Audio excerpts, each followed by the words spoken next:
Bienvenidos a Coffee Break Spanish. Welcome back to the Coffee Break Spanish Show. Yo soy Mark. Y yo soy Concha. ¿Cómo estás, Concha? Estoy muy bien, Mark. ¿Y tú? Súper bien. ¿Sabes por qué? ¿Por qué? Porque hoy tenemos un episodio muy interesante y muy importante. Eso es, sí. Hoy vamos a ver una palabra en inglés que es muy difícil de traducir en español. So, a very difficult word to translate from English into Spanish, and we will reveal exactly what that word that we're looking at in this episode is in just a moment. Mm-hmm. This is part of our series, the Coffee Break Spanish Show, and these are weekly episodes where we're helping you take your Spanish to the next level, one coffee break at a time. Exactamente. So if you are watching on YouTube, just make sure that you subscribe to our channel. Or if you're listening to the podcast version as well, just make sure that you subscribe wherever you are listening or watching. Pues ya sabemos de qué vamos a hablar. Entonces, Entonces, ¿empezamos? empecemos.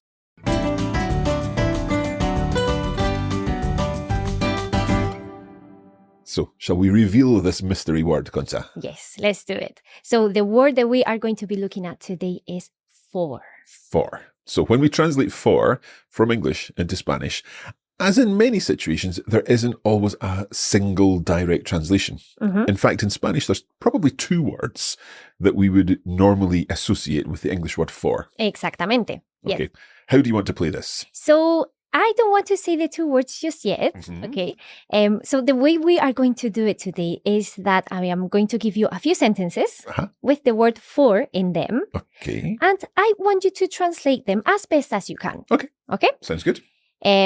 So then we will study how to translate this word Mhm. and then correct the translation challenge. Right. So we're not going to correct the translation challenge immediately. No. Okay. Sounds good. Let's Okay. have your first sentence. Eso es. So make sure that you grab pen and paper to write out these sentences, just in case you don't have that good of a memory, which I don't, definitely. Just one thing. If you are driving or running or something like that, just do it in your head. Yes. Please don't put your life at risk for this. Spanish is important, but not that important. Eso es. Vale. Okay. Vamos a ver la primera frase, Sí, ¿no? sí, sí. So the first sentence is, I am going to change my phone for a new one. Okay. We'll give you 10 seconds to have a think.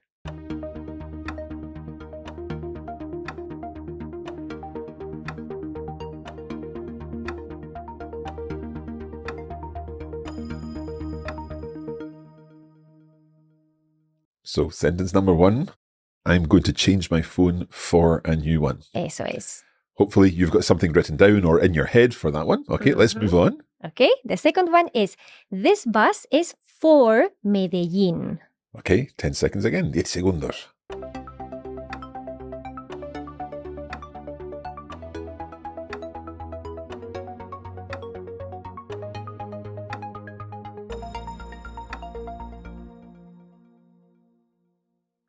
And our third sentence. La tercera frase es, Sofía cooked for me yesterday. Okay, 10 segundos otra vez.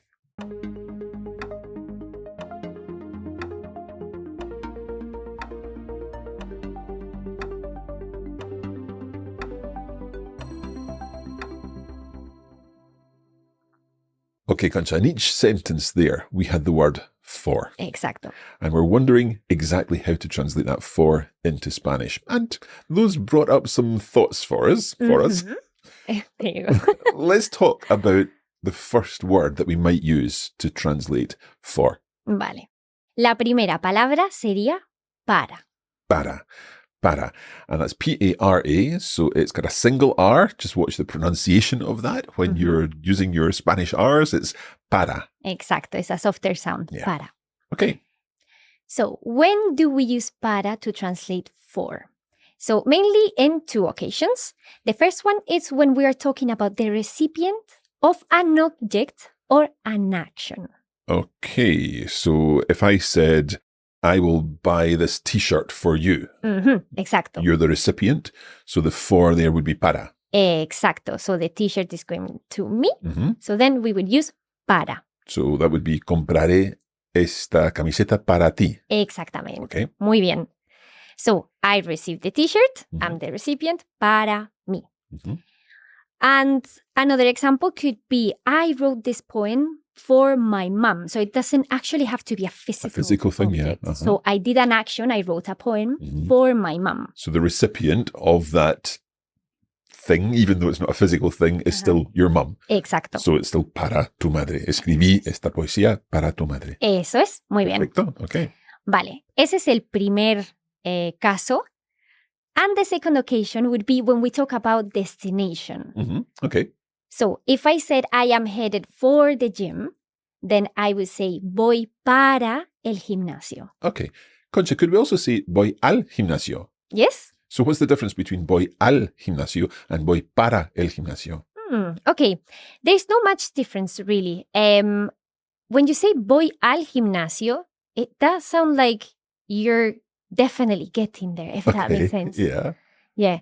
So if you said voy para el gimnasio, you're just saying I'm going in this direction. Yeah, you're kind of headed there. Eso I've always thought of it that way, that you're on your way to the gym. Mm-hmm. Perhaps you'll stop to get some food on the way, or maybe food. If you're going to the gym, you don't want to eat before the gym. I suppose it depends. Anyway, but you might do something else. Uh-huh. But you're heading in the direction of the gym, and you probably will end up there. Eso es. Yes, Okay. you can think of it that way. If you say voy al gimnasio, you're definitely going there. Yeah. No distractions. And when you say voy para casa, Mm-hmm.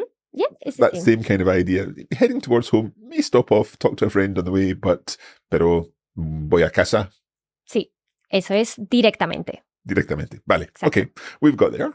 Okay. So that's para. Two situations. One where there is a recipient involved. There's kind of direction of a gift, be it a poem or something else. Eso es. And then the second situation is when there's a destination, a direction involved, when you're heading for somewhere. Exacto.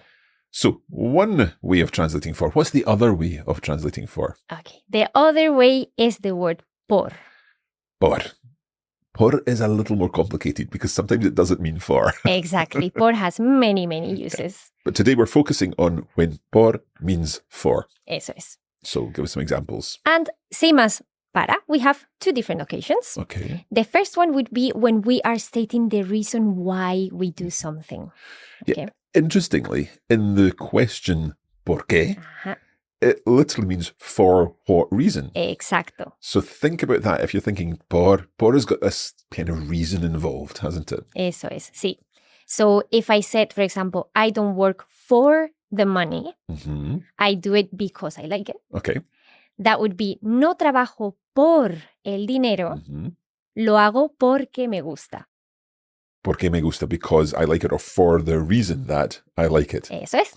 Now, when you use por in this kind of sense, why we're doing something, one example I'm thinking of here is when you do something on behalf of someone else. That's another por. Sí. So I'm doing it for my sister, Ajá. meaning that I'm doing it so that my sister doesn't have to. Exacto. Then we use por. Yes. So something that my sister normally does, for example, Mm-hmm. mi hermana lava los platos, Mm-hmm. hoy yo lo hago por ella. Por ella, por ella. So this is quite important, and we'll come back to this later, I think, Sí. because when we are thinking about doing something for someone else, then we do need to use por, but only when we're doing that in the sense of replacing them doing it or doing it on their behalf. Eso es. So por on behalf of someone else is definitely por as opposed to anything else. Eso es. Sí. Always Okay. por. Another situation using por. Yes. So we also use por when you talk about an exchange of Mhm, things. mhm. And a perfect example is when you buy something. Of course, yeah. So I bought this car for 15,000 euros. Yeah. That would be compré este coche por 15,000 euros. So in a sense, there's an exchange there. I give you 50,000 euros, you give me the car. Eso es. That kind of idea. So Sí. there's an exchange there. I'll give you this for that. And it doesn't need to be for money. It could be for, I'll swap you this cup for that cup. Exacto. They're pretty much the same, so it doesn't really matter. But when there's an exchange involved, as you said, we're using por. So that's, I'll do this for that. There we've got translating for to por. Mhm. And also when we're doing something for someone on behalf of someone, it's por. And then the reason for why we do something is por. So three possible, or 2.5 possible uses there of por. Exacto. Just remember, however, there are other uses for por when they translate another English word. And we'll cover those in another episode. Yes. We've not got time to fit them in today. No, we would be talking about por for hours and hours. Okay, what's next then? So now that you have all the information about how to translate for, let's go back to the sentences that we saw in the beginning. And let's see if you want to make any changes. Maybe with this new information, you think, oh, I used a preposition that wasn't supposed to be used or something like that. So once again, we'll give you 10 seconds to think through these now that you've got all this new information. Let's do number 1. Mm-hmm. So the first one was, I am going to change my phone for a new one.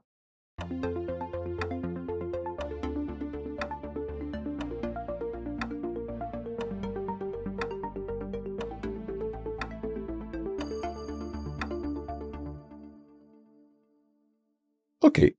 In this example, you're going to exchange keyword, or change, you said. I'm going to change my phone for a new one. There's an exchange involved. Exactly. So we now know that this has to be por. Eso es. Muy bien. What would the whole translation be? So, one possible translation would be, voy a cambiar mi teléfono por uno nuevo. Okay, por uno nuevo. Uno referring to a new one. Exacto. Okay, so voy a cambiar mi teléfono por uno nuevo. Eso es. Exchange, perfecto. Muy bien. ¿La segunda? La segunda era, this bus is for Medellín.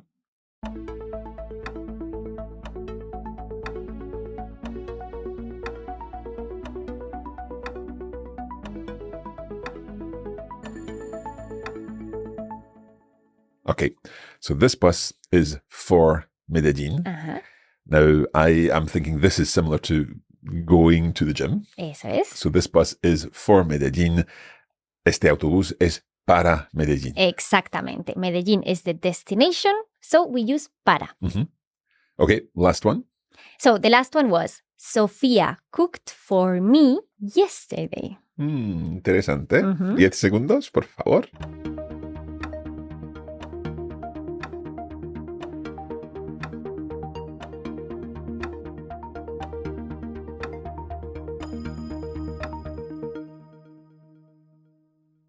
Okay, Concha. Vale, ¿qué pasa, Mark? I've got another question for you. Vale. When you say Sofía cooked for me yesterday, who does the cooking normally? Okay, so that's what we have to consider, right? So imagine that I do the cooking normally. In that case, she is doing it on your behalf. Eso es. Sofía cocinó por mí ayer. Exacto. Muy bien. But if who does the cooking normally is not really important, and Sofía was treating you to a nice meal that she had prepared, Sí. then it would be Para.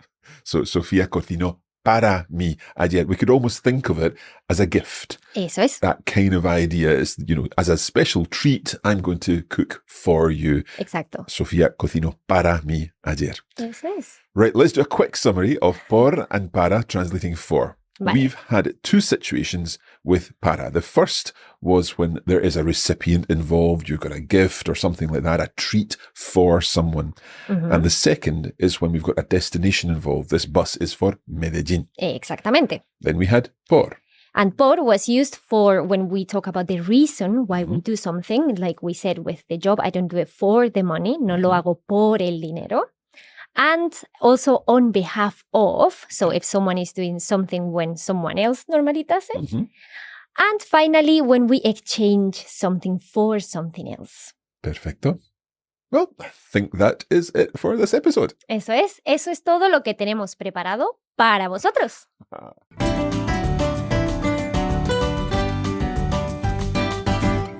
That is indeed all that we've prepared for you. We hope that you've enjoyed this lesson. And of course, there are more examples in our blog article. You can find the link for that blog article in the description of this podcast. Eso es. And if you would like more help with your Spanish, you can receive our regular free email lessons by visiting coffeebreaklanguages.com/Spanish. And you can look out for the next mini lesson coming very soon. Pues muchas gracias, Concha, por esta lección. Qué bien, Mark. Always gracias por. Eso es. Okay, we'll leave it there. Hasta la próxima. And happy coffee breaking.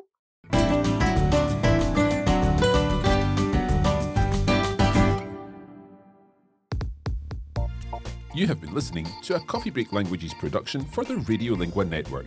Copyright 2024 Radiolingua Limited. Recording copyright 2024 Radiolingua Limited. All rights reserved.